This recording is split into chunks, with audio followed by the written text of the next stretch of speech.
नमस्कार प्रिय भक्तगणों, आज आप सभी श्रवण करेंगे पाप मोचनी एकादशी की कथा।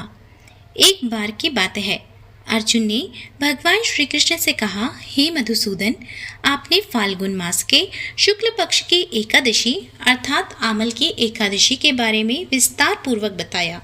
चैत्र माह के कृष्ण पक्ष में आने वाली एकादशी का क्या नाम है तथा उसकी विधि क्या है, कृपा करके आप मेरी बढ़ती हुई जिज्ञासा को शांत करें। भगवान श्री कृष्ण ने कहा, हे अर्जुन, चैत्र माह के कृष्ण पक्ष की एकादशी को पाप मोचनी एकादशी के नाम से जाना जाता है। एक बार की बात है, पृथ्वीपति राजा मानधाता ने लोमश ऋषि से यही प्रश्न किया था जो तुमने मुझसे किया है। अतः जो कुछ भी ऋषि लोमश ने राजा मानधाता को बतलाया वही मैं तुमसे कह रहा हूँ।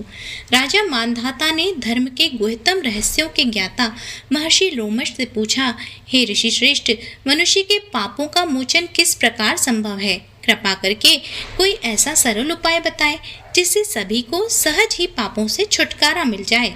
महर्षि लोमश ने कहा, हे नृपति, चैत्र मास के कृष्ण पक्ष की एकादशी का नाम पाप मोचनी एकादशी है। उसके व्रत के प्रभाव से मनुष्यों के अनेकों अनेकों पाप नष्ट हो जाते हैं।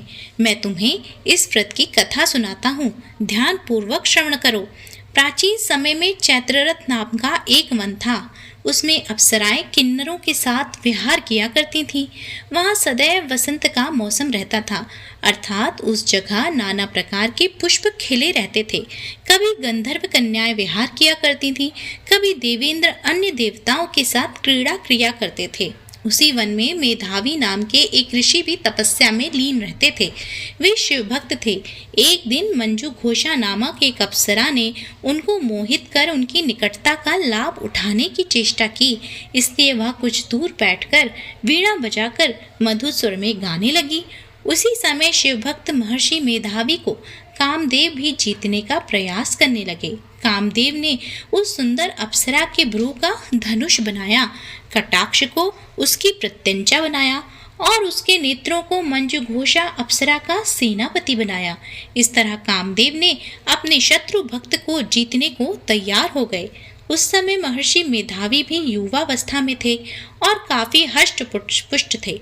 उन्होंने यज्ञोपवीत तथा दंड धारण कर रखा था। वे दूसरे कामदेव के समान प्रतीत हो रहे थे।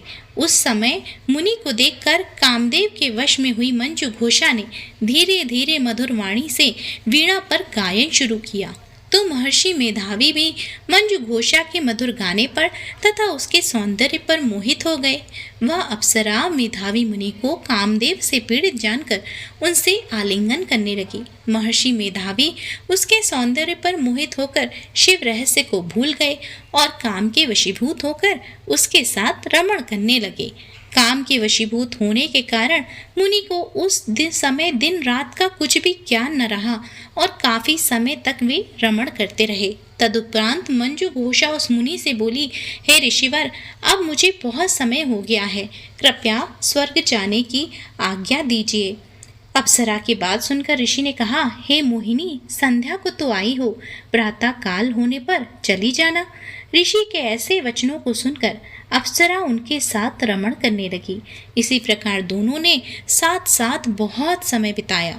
मंजू घोषा ने एक दिन ऋषि से कहा, हे विप्र, अब आप मुझे स्वर्ग जाने की आज्ञा दीजिए। मुनि ने इस बार भी वही कहा, हे रूपसी, अभी ज्यादा समय व्यतीत नहीं हुआ है, कुछ समय और ठहरो।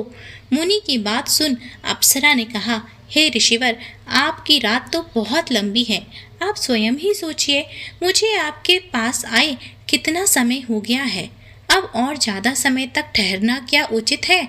अप्सरा की बात सुन मुनि को समय का बोध हुआ और वह गंभीरता पूर्वक विचार करने लगे। जब उन्हें समय का ज्ञान हुआ कि उन्हें रमण करते 57 वर्ष व्यतीत हो चुके हैं, तो उस अप्सरा को वह काल का रूप समझने लगे।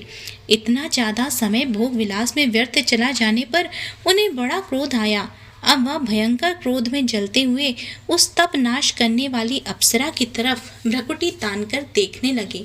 क्रोध से उनके अधर कांपने लगे और इंद्रियां बेकाबू होने लगी।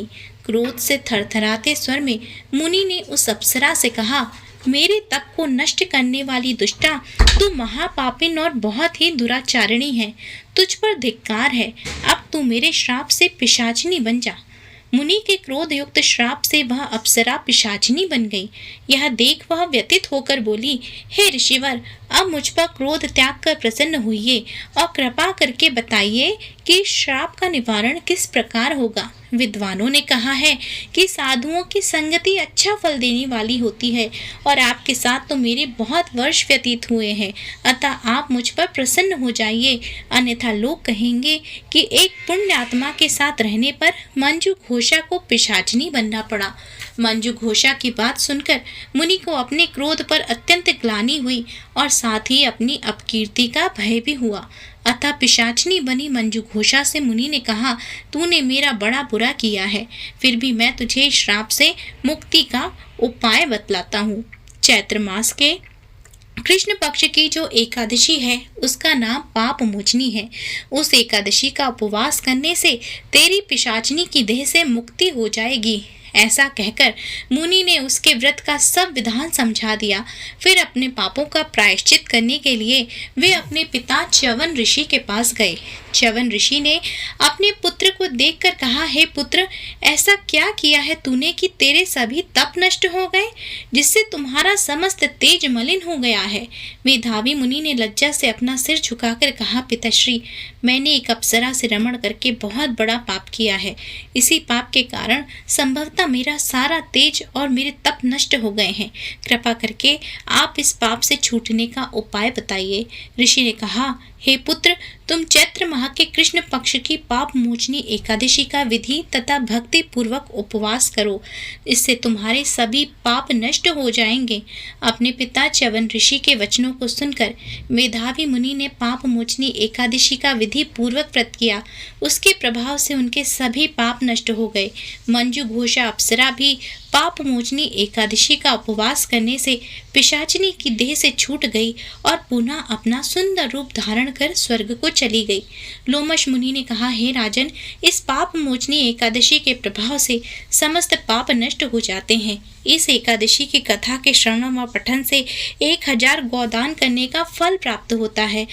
इस उपवास के करने से ब्रह्म हत्या करने वाले, स्वर्ण चुराने वाले, मद्यपान करने वाले, अगम्य गमन करने वाले आदि सभी भयंकर पाप भी नष्ट हो जाते हैं और अंत में स्वर्गलोक की प्राप्ति होती है।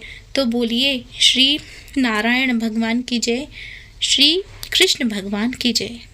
नर्मदे हर।